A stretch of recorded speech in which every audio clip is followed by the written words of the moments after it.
Before we begin, close your eyes, take a deep breath, and let yourself be immersed in the story.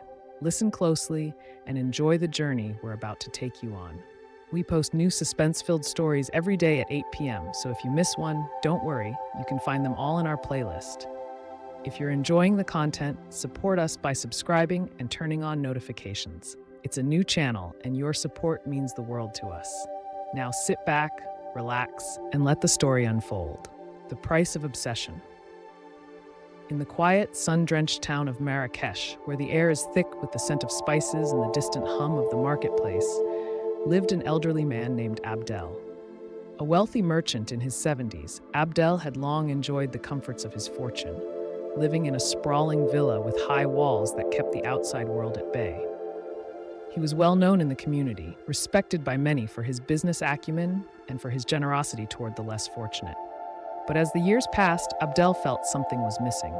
His riches, while vast, did little to ease the loneliness that had crept into his life.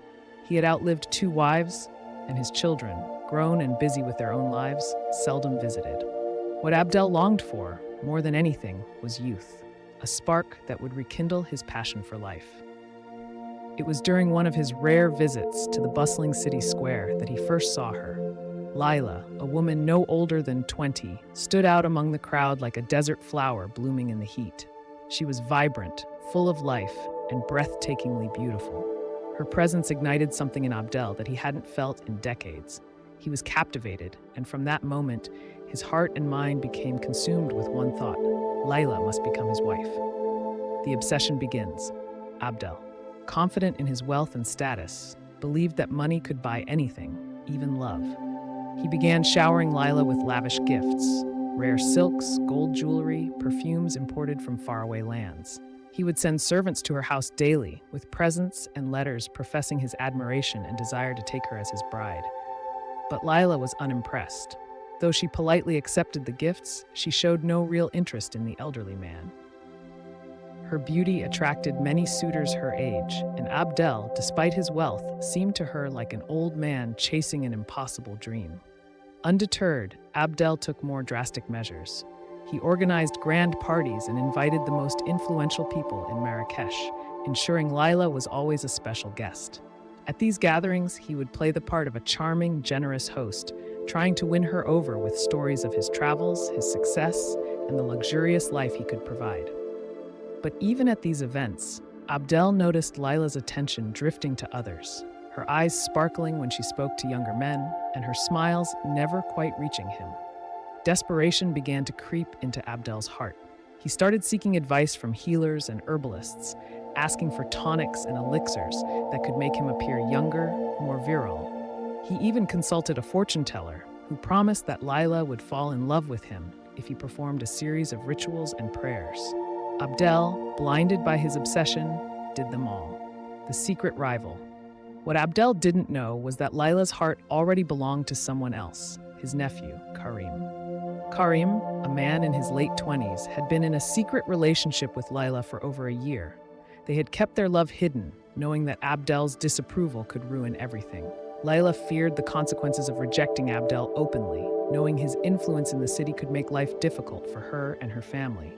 Karim, for his part, resented his uncle's advances on the woman he loved, but felt powerless to stop him. As Abdel's obsession with Lila deepened, Karim's frustration turned into anger. He could no longer stand by and watch his uncle chase the woman he intended to marry. A plan began to form in his mind, one that was both bold and dangerous. Karim knew his uncle was stubborn, relentless even, and that no amount of reason or pleading would deter him from pursuing Lila. The only way to stop Abdel, Karim thought, was to ensure he would never pursue her again. A deadly decision. Karim's plan unfolded during one of Abdel's elaborate parties, held in honor of Lila. The villa was filled with music, laughter, and the scent of incense. Abdel, more determined than ever, had set his sights on making that night the one where he would finally win Lila's affection. Karim, who had been biding his time, seized his opportunity. He knew Abdel's routine well. The old man had a habit of drinking tea each evening to soothe his nerves. Earlier in the day, Karim had visited a local apothecary, purchasing a small vial of poison, a substance so potent it would kill without leaving obvious traces. He slipped the poison into Abdel's tea just before it was served, knowing the effects would be slow, disguised as a sudden illness. As the evening went on, Abdel felt a strange unease settling in his stomach. He attributed it to his nerves, thinking perhaps he had drunk too much wine. But as the hours passed, the discomfort turned to pain, and he began to feel weak. His vision blurred, and the sounds of the party grew distant. Lila, noticing his distress, politely excused herself from his presence, unaware of what was happening. By midnight, Abdel was no longer able to stand. He collapsed in his study, clutching his chest.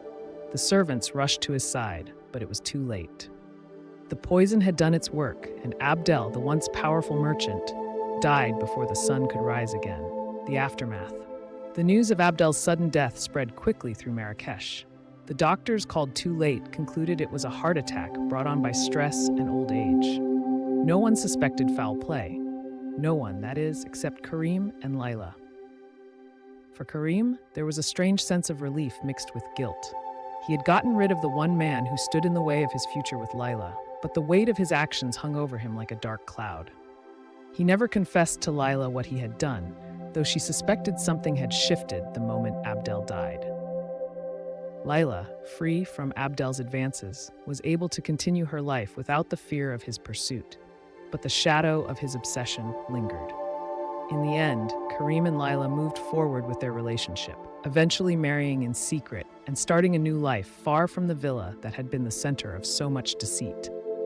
But in quiet moments, Karim would sometimes find himself haunted by the image of his uncle, a man so consumed by his obsession that it had cost him his life. Though Abdel was gone, the memory of his desperate pursuit remained a cautionary tale for those who sought to possess what they could never truly own. In the end, it wasn't time, youth, or love that had defeated Abdel. It was his own blindness to the reality around him and the deadly consequences of his relentless desire.